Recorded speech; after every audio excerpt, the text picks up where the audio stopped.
அழகே அழகு serial prediction பார்க்கறதுக்கு முன்னாடி யாரெல்லாம் நம்ம சேனலுக்கு புதுசா வந்திருக்கீங்களோ, நம்ம சேனல சப்ஸ்கிரைப் பண்ணிக்கோங்க. அழகுமதியும், சுரேஷும் ஒண்ணு சேர்ந்து அந்த தங்கராஜ் முகத்தில கரிய பூசுனா நல்லாயிருக்கும்னு யாரெல்லாம் நினைக்கிறீங்களோ, இந்த வீடியோக்கு ஒரு லைக் போட்டுருங்க. இங்க அழகு மலர் ரொம்ப சோர்வா, சோகமா உட்காந்துட்டு இருக்காங்க. பாக்யராஜ் வீட்டுக்கு வர்றாங்க. வந்ததும், "என்னாச்சு மலரு? வீட்டுக்கு வந்த பிறகு ஹக் பண்ணி கங்கிராட்ஸ் பண்றேன்னு சொல்லிட்டு சொன்னேன்ல. ஆனா என்ன என்ன பார்த்தும் கண்டுக்காத மாதிரியே உட்காந்துட்டு இருக்க?" அப்படின்னு கேட்குறாங்க. உடனே மலர் இருந்துகிட்டு, "அதான் என்ன சொல்ல, இந்த வீட்ல தான் ஏதாவது சொல்லி என்ன திட்டுறதுக்குன்னே உங்க அம்மா இருக்கிறாங்களே. அப்புறம் எப்படி நான் சந்தோஷமா இருக்க முடியும்?" அப்படின்னு சொல்றாங்க. "என்ன மலர் என்ன ஆச்சு?" அப்படின்னு சொல்லி கேட்கும்போது, "ஒரு முட்டைக்காக என்ன எவ்வளோ தூரம் பேசுனாங்கன்னு தெரியுமா? அந்த மதி தான் எனக்கு சப்போர்ட் பண்ணா." அப்படின்னு சொன்னதும், "சாரி மலர். என்னால தானே உனக்கு இப்படியெல்லாம் நடக்குது. சாரி என்ன மன்னிச்சுடு." அப்படின்னு சொல்லிட்டு சொல்றாங்க பாக்யராஜ். "போதும் பாக்யராஜ், நீங்க சாரி கேட்டதெல்லாம். சரி ஃப்ரெஷ் அப் ஆயிட்டு வாங்க சாப்பிடலாம்." அப்படின்னு சொல்லிட்டு சொல்றாங்க. "ஏய் சாரிடி." அப்படின்னு மறுபடியும் பாக்யராஜ் சொல்றாங்க. "அதான் போதும். இது டெய்லி தான் நீங்க என்ட்ட கேட்டுட்டு இருக்கீங்க பாக்யராஜ் போதும்." அப்படின்ட்டு சொன்னதும் உடனே ஃப்ரெஷ் அப் ஆயிட்டு வர்றாங்க. வந்துட்டு எல்லாரும் உட்காந்து சாப்பிடுறாங்க. அப்ப மதி இருந்துகிட்டு, "அக்கா நீங்களும் உட்காந்து சாப்பிடுங்க. நீங்க எவ்வளோ வேலை பார்த்துட்டு இருக்கீங்க. உங்களுக்கும் பசிக்கும்ல. உட்காருங்கக்கா."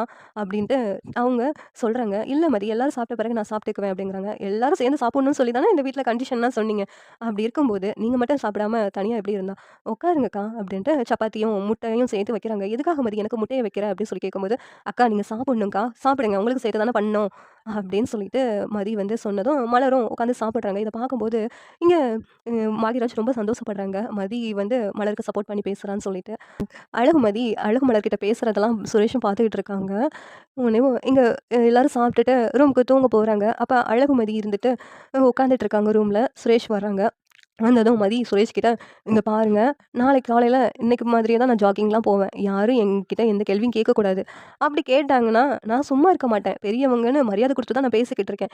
என்ன ரோட்ல போறவங்க என்ன இப்படி பார்ப்பாங்க, அப்படி பார்ப்பாங்கன்னு சொல்லினா, நான் ஃபீல் பண்ணிட்டு உட்காந்துட்டு இருக்க முடியாது. நான் என்னுடைய உடம்ப ஹெல்த்தியா பார்க்கணும்னு நான் நினைக்கிறேன். அதனால நான் வந்து ஜாக்கிங் போறேன். அதுவும் இல்லாம நான் போட்டிருக்க ட்ரெஸ்ல என்ன குறைச்சல் இருக்குது? இந்த மாதிரிலாம் ஏதாவது சொன்னீங்கன்னா பார்த்துக்கோங்க." அப்படின்னு அழகுமதி சுரேஷ் கிட்ட சொல்றாங்க. உடனே சுரேஷ் வந்துட்டு, "அதான் அம்மா, அப்பா கிட்டயே சொல்லிட்டேன்ல. அவங்க ஒண்ணும் சொல்ல மாட்டாங்க." அப்படிங்கிறாங்க. "இல்ல, இல்ல. அவங்க காலையிலேயே மறுபடியும் பிரச்சனை பண்ணுவாங்க. ஏன்னா, அவங்களுக்கு நான் போட்டிருக்க ட்ரெஸ்ஸு குத்தமா தெரியுது. அதனால அவங்க பிரச்சனை பண்ண தான் செய்வாங்க. என்னால இதுக்கு மேல கம்ஃபோர்ட்டா எந்த ட்ரெஸ்ஸும் போட முடியாது. இந்த ட்ரெஸ்ஸ போட்டு தான் ஜாக்கிங் போக முடியும். அத முதல்ல அவங்களுக்கு சொல்லி புரிய வைங்க." அப்படின்ட்டு அழகுமதி சொன்னதும், சுரேஷ் இருந்துகிட்டு, "சரி நான் பேசிக்கிறேன்." அப்படிங்கிறாங்க. "இல்ல, நீங்க காலையில எந்திச்சு என் கூட ஜாக்கிங் வரணும். அப்படி வந்தா தான் அவங்க எதுவும் பேச மாட்டாங்க. நீங்க என் கூட வாங்க." அப்படி சொல்லிட்டு அழகுமதி சொல்றாங்க. உடனே சுரேஷ் வந்துட்டு, "என்ன இவ கூட ஜாக்கிங்லாம் நம்மள கூப்பிட்டுட்டு இருக்கா? நம்ம காலையில தூங்குற வேலைல்ல. இவ கூட ஜாக்கிங் போறது தான். இவ 4 மணிக்கு எந்திச்சு போவா. ஆனாலும் நானும் போகணுமா?" அப்படின்னு சொல்லிட்டு சுரேஷ் வந்து பார்த்துட்டு இருக்காங்க. "என்னங்க? என்ன ஜாகிங் போய் பழக்கம் கிடையாதா? நீங்க போலீஸ் தானே? நெறையா ஒர்க் அவுட்லாம் பண்ணியிருப்பீங்களே! இல்லையா?" அப்படின்னு அழகுமதி கேட்குறாங்க. சுரேஷ் வந்துட்டு, "ஆமா, ஆமா பண்ணியிருக்கேன்." அப்படி சொல்லிட்டு சொன்னதும், "அப்பன்னா காலையில வாக்கிங்லாம் போவீங்கல்ல? அதே மாதிரி தான் போகணும்." அப்படின்னு சொல்லிட்டு அழகுமதி சொன்னதும், சுரேஷ் வந்துட்டு, "அவ்வளோ சீக்கிரம் நான் எழுந்து எதுக்காக ரோட்ல ஓடணும்?" அப்படின்னு சொல்லி சொல்றாங்க. "ஏங்க உங்களுக்கு நல்லது தாங்க. உங்கள உடம்ப ஃபிட்டா வச்சிருக்கணும்ல. நீங்க ஓடுனா தானே உங்களுக்கு நல்லது." அப்படின்னு அழகுமதி சொன்னதும், சுரேஷ் இருந்துகிட்டு, "ஆ" அப்படின்னு சொல்லிட்டு தலையில இது பண்றாங்க. உடனே சரி நாளைக்கு காலையில நான் வரேன். எங்க அம்மாவும், அப்பாவும் உன்ன எதுவும் பேச விடாம நான் பார்த்துக்கிறேன். போதுமா? அப்படின்னு சொல்லி சொன்னதும், சரி ஓகே அப்படின்னு சொல்லிட்டு அழகுமதியும் தூங்குறாங்க. இந்த பக்கம் திரும்பி அழகுமதியும், அந்த பக்கம் திரும்பி சுரேஷும் ஒரே கட்டில்ல படுத்து கிடக்குறாங்க. இவ என்ன இவ செய்றது தான் நம்மலாம் கேட்கணுமா? இவ சொல்றது தான் எல்லாருமே கேட்கணும்னு சொல்லிட்டு இப்படி பண்ணிக்கிட்டு இருக்காளே! அம்மா, அப்பாவே பேச விடாம வாய அடைச்சுட்டா. நம்மளையும் எதுவுமே பேச விட மாட்றா. இவ வாக்கிங் போறதுக்கு நான் என்ன இவளுக்கு வந்து பாடி கார்டா? இவ காலங்காத்தால வாக்கிங் போறதுக்கு நானும் கூட போணுமா? அப்படின்னு சொல்லிட்டு சுரேஷ் மனசுக்குள்ளயே புலம்பிட்டு இருக்காங்க. உடனே அழகுமதி இருந்துட்டு, "என்ன சத்தம் அங்க?" அப்படின்னு கேட்குறாங்க. "ஒண்ணும் இல்ல." அப்படின்னு சுரேஷ் வந்து படுத்து தூங்கிர்றாங்க. அழகுமதியும் தூங்கிடுறாங்க. இங்க அழகுமதி தூங்கிட்டு இருக்காங்க. சுரேஷ் மேல கைய போட்டது கூட தெரியாம. திடீர்னு அழகுமதி முழிப்பு வந்தது எந்திச்சு பார்க்குறாங்க. அப்ப சுரேஷோட கை அழகுமதி மேல கிடக்குது. அத பார்த்துட்டு, "இவரு எதுக்கு என் மேல கைய போட்டுருக்காரு?" அப்படின்ட்டு வேகமா அந்த கைய தூக்கி சட்டுன்னு போட்டுறாங்க. "ஏய் என்னடி பண்ணிட்டு இருக்க?" அப்படின்னு சொல்லிட்டு அழகுமதிய சுரேஷ் கோவமா திட்டுறாங்க. உடனே அழகுமதி வந்துட்டு, "எதுக்காக என் பக்கத்துல வந்து படுத்துருக்கீங்க? என் மேல கையெல்லாம் போட்டுருக்கீங்க. என்ன?" அப்படி சொல்லிட்டு அங்க அழகுமதி சுரேஷ் கிட்ட கேட்குறாங்க. "உன் பக்கத்துல வந்து உன் மேல கைய போட்டுருந்தேனா? தூக்கத்துல தெரியாம கைய போட்டுருப்பேன்." அப்படின்னு சொல்லிட்டு சொல்றாங்க. "தூக்கத்துல தெரியாம எப்படி கைய போடுவீங்க? நான் ஓரத்துல தானே படுத்து கிடக்கிறேன். அதே மாதிரி நீங்களும் ஓரத்துல படுத்து கிடக்க வேண்டியது தானே? இப்படி தூங்கும்போது தெரியாம மேல கைய போடுவீங்க. என் பக்கத்துல வர்ற வேலைலாம் வச்சுக்கிடாதீங்க." இந்த மாதிரி அப்படி சொல்லிட்டு அழகுமதி கோவப்படுறாங்க. சுரேஷ் வந்துட்டு, "என்னமோ இவன் மேல ஆசைப்பட்டு இவன் மேல கைய போட்டு தூங்குன மாரிலாம் இவ பேசிக்கிட்டு இருக்கா. சொல்றேன்ல தெரியாம பட்டுச்சுன்னு சொல்லிட்டு தூக்கத்துல." அசந்து தூங்கிட்டேன். தெரியாம கை போட்டது கூட எனக்கு தெரியாது." அப்படின்னு சுரேஷ் சொன்னதும், அழகுமதி இருந்துகிட்டு, "இந்த மாதிரிலாம் இனிமேலு மேல கை போடுற வேலைலாம் வச்சுக்கிட கூடாது." அப்படின்ட்டு அழகுமதி நடுவுல ஒரு தலகாணிய 2 பேத்துக்கு நடுவுல வச்சுட்டு படுத்துக்கிறாங்க. இவ பெரிய இவா, இவளு மேல ஆசைப்பட்டு அப்படியே கைய தூக்கி போட்டாங்க. "ஓவரா தான் பண்றா இவ. இவளுக்கு பெரிய இவன் தான் நெனப்பு." அப்படின்னு சுரேஷ் சொல்லிக்கிட்டு இருக்காங்க.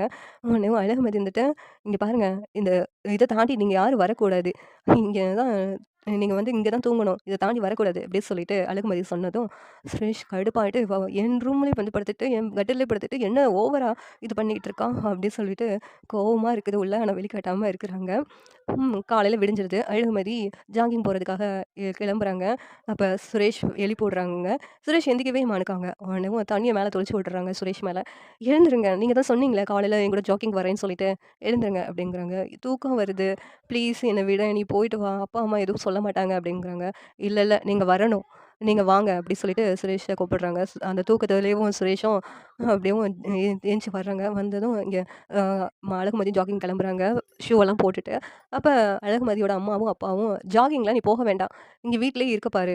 உனக்காக துணைக்கு யாரும் கூட ஓடிக்கிட்டு இருக்க முடியாது." அப்படின்னு சொல்லிட்டு சொல்றாங்க. "எனக்கு துணைக்கு யாரும் வேண்டாம். அதான் அவர் வரேன்னு சொல்லியிருக்காரு." அப்படின்னு சொல்லிட்டு அழகுமதி சொன்னதும், சுரேஷ் வந்துட்டு, "ஆமாப்பா, நான் அவ கூட போயிட்டு வரேன் ஜாகிங்." அப்படிங்கிறாங்க. "என்னடா சுரேஷு! இந்நேரம் இவ கூட நீ ரோட்ல ஓட போறியா? ஏய் ரோட்ல எல்லாரும் பார்த்தா என்ன நெனைப்பாங்கடா? நீயுமாடா இவ கூட சேர்ந்துட்டு இப்படிலாம் பண்ணிக்கிட்டு இருக்க?" அப்படிங்கிறாங்க. "அம்மா அதான் சொன்னேன்லம்மா, அவளுக்கு ஜாகிங் போனா தான் உடம்பு நல்லாருக்கும். அதுக்காக தான் அப்படி பண்றான்னு சொன்னேன்லம்மா." அப்படின்னு சொல்லிட்டு சுரேஷ் சொன்னதும், "என்னதோ! நீ பண்றது கொஞ்சம் கூட சரியில்லடா.